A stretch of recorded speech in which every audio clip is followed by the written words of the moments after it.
दोस्तों मैं अनिकेत और आज की इस वीडियो में हम बात करेंगे कि जीके की क्या स्ट्रेटजी रखे लेब असिस्टेंट भर्ती के लिए और पेपर फर्स्ट के सिलेबस के बारे में भी आज हम बात करने वाले हैं। जीके को पढ़ना कैसे है और कौन कौन सी चीजें हमको जीके में पढ़ते समय ध्यान रखनी है, सारी चीजों के बारे में आज की इस वीडियो में हम बात करने वाले हैं। सबसे पहले मैं बात कर लेता हूं हमारा एग्जाम पैटर्न क्या रहने वाला है। फर्स्ट पेपर जो हमारा रहने वाला है उसका क्या एग्जाम पैटर्न रहने वाला है। तो सबसे पहले यह देख लेते हैं, हम परीक्षा स्कीम के बारे में जान लेते हैं। फर्स्ट पेपर है हमारा, उसमें कितने क्वेश्चन आने वाले हैं। तो हमारे 200 क्वेश्चन इसमें रहने वाले हैं। फर्स्ट क्वेश्चन में 200 क्वेश्चन रहने वाले हैं फर्स्ट पेपर में, और आपको इसमें मिलने वाले हैं 2 घंटे। कितना टाइम मिलने वाला है? 2 घंटे का आपको टाइम मिलने वाले हैं। और पर क्वेश्चन आपका 2 नंबर का होने वाला है, तो मतलब 100 क्वेश्चन आपके यहाँ पर रहने वाला है। साथ में यहाँ नेगेटिव मार्किंग भी है आपकी 1/3। कितनी है? मतलब 3 क्वेश्चन अगर आपके गलत है तो वो एक क्वेश्चन को यहाँ से उड़ा देंगे। इस चीज को आपको ध्यान रखना है। नेगेटिव मार्किंग जितना कम कर सको उतना कम करना है, क्योंकि नेगेटिव मार्किंग ही आपको सिलेक्शन के लिए रोकती है। इसलिए तुक्का बिल्कुल भी नहीं मारना है, ठीक है। आगे अगर मैं बात करूं आपकी, तो यहाँ आपको मिनिमम फर्स्ट पेपर में 40 नंबर की आवश्यकता है। कितने परसेंट आवश्यकता है? 40% की आवश्यकता है। साथ में अगर मैं ST SC OBC की बात करूं तो यहाँ पर 5% रिलैक्सेशन आपको मिल जाएगा सिर्फ ST एंड SC के लिए, ठीक है। कितने परसेंट? 5% आपको यहाँ पर रिलैक्सेशन मिल जाएगा। अगर मैं यहाँ पर फर्स्ट पेपर में इंक्लूडिंग की अगर मैं बात करूं तो फर्स्ट पेपर में सिलेबस क्या रहने वाला है, तो आपका सिलेबस रहने वाला है ज्योग्राफी, भूगोल, history, culture and general knowledge of Rajasthan. Rajasthan का जो जनरल नॉलेज है यह आपका रहने वाला है। साथ में आर्ट एंड कल्चर, जैसे त्योहार है, लोक देवता है, इन सारी चीजों के बारे में यहाँ आपसे क्वेश्चन पूछे जाएंगे। करंट अफेयर ऑफ राजस्थान, यहाँ पर ये सबसे इंपॉर्टेंट पार्ट रहने वाला है आपका। करंट अफेयर में क्या चीज आने वाली है, कौन कौन सी आने वाली है, इसके बारे में थोड़ी देर बाद हम डिस्कस करने वाले हैं। और अगर मैं बात करूं तो यहाँ जनरल नॉलेज ऑफ वर्ल्ड और इंडिया, थोड़ी बहुत यहाँ 5 से 10 क्वेश्चन आपके इंडिया और वर्ल्ड के जनरल नॉलेज के बारे में, जीके के बारे में पूछे जाएंगे। वहां ज्यादातर अगर क्वेश्चन आते हैं तो ज्योग्राफी में से क्वेश्चन आते हैं। और अगर इंडिया की मैं बात करूं तो यहाँ से हिस्ट्री से क्वेश्चन पूछे जाते हैं, और वर्ल्ड में ज्योग्राफी से क्वेश्चन पूछे जाते हैं कि कौन सी नदी कहाँ पर स्थित है। ऐसे क्वेश्चन सिंपली पूछे जाएंगे। तो ये तो हुई हमारी परीक्षा की स्कीम, एग्जाम पैटर्न के बारे में यहाँ हमने चर्चा कर ली है। फर्स्ट पेपर में कितने क्वेश्चन, कितना टाइम और कितने नेगेटिव मार्किंग रहने वाली है, सारी चीजों के बारे में हमने यहाँ पर आपसे चर्चा कर ली है। अगर अब मैं बात करूं करंट अफेयर कहाँ से करनी है और कैसे करनी है और क्या क्या आपको ध्यान रखना है, तो वो चीज की अगर हम चर्चा करें तो राजस्थान का करंट अफेयर आपको लगभग 6 से 12 मंथ का आपको पढ़ना पड़ेगा। लगभग जैसे आपकी एग्जाम मई में है, 9 और 10 मई को आपकी एग्जाम रहने वाली है, तो अगर आपको पहले से जैसे नवंबर दिसंबर 2025 से लेकर मई तक की करंट अफेयर आपको पढ़नी पड़ेगी। इतनी तो आपको कम से कम करना पड़ेगा। तो करंट अफेयर में सबसे पहले तो बात करूं मैं क्या क्या चीज आपको ध्यान रखनी है। गवर्नमेंट स्कीम्स के बारे में, योजनाएं, गवर्नमेंट नई नई कौन सी योजना लाई है, उन चीजों के आपको ध्यान रखना है।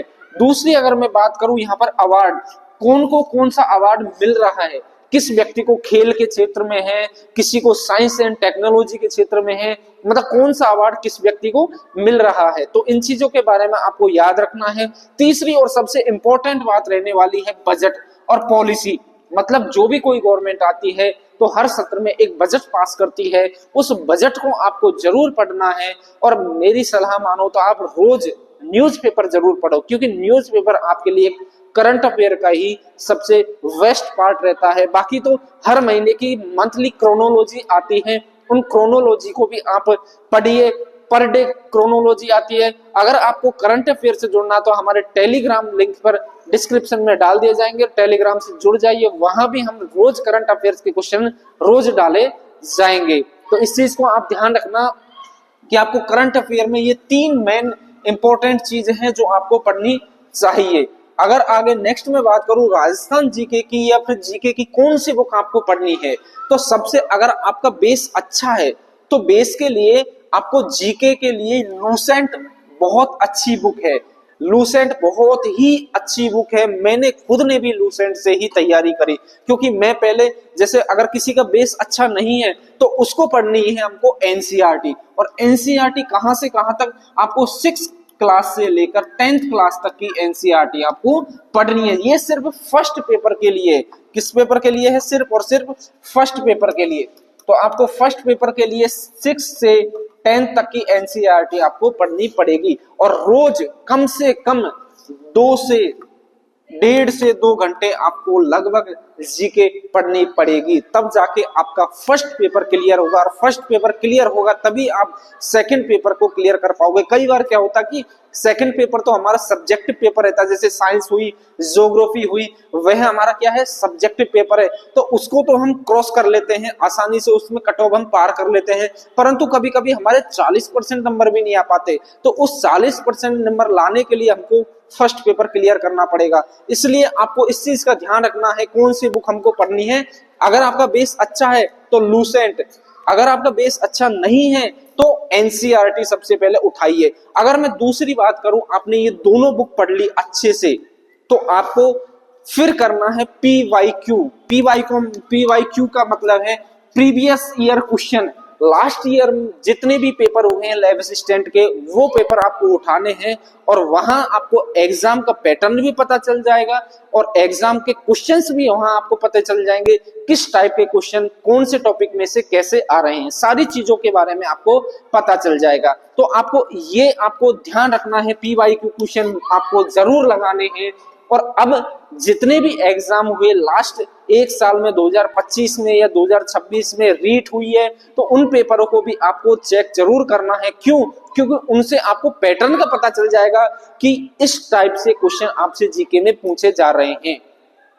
लेटेस्ट जो भी क्वेश्चन है वो सारे आपको पता चल जाएगा उन एग्जाम में से कि हाँ भाई इस तरीके से इतने लेवल के क्वेश्चन आ रहे हैं। और अभी जो रेट का पेपर हुआ है वो बहुत ही अच्छा पेपर हुआ है, तो वहां से अंदाजा आप लगा लेना कि लैब असिस्टेंट का पेपर भी किस तरीके से होने वाला है। क्योंकि लैब असिस्टेंट में एक चीज ध्यान रखना, भर्ती है बहुत कम, 804 पद है, सिर्फ और सिर्फ 804 पद है, जिनमें भी अलग अलग डिपार्टमेंट में अलग अलग फॉर्म भरे जाएंगे, सभी डिपार्टमेंट के अलग अलग भर्तियां हैं। ज्योग्राफी के लिए लगभग 133 पद है, और ये सिर्फ कॉलेज के लिए है। अगर आप ज्योग्राफी में सिलेक्शन लेंगे तो आपका कॉलेज में, अगर आप साइंस से हो तो साइंस से सिर्फ स्कूल में ही है अब की बार। पिछली बार कॉलेज में भी थी, अब की बार स्कूल में ही वैकेंसी निकाली गई है। तो इस चीज का आपको ध्यान रखना है।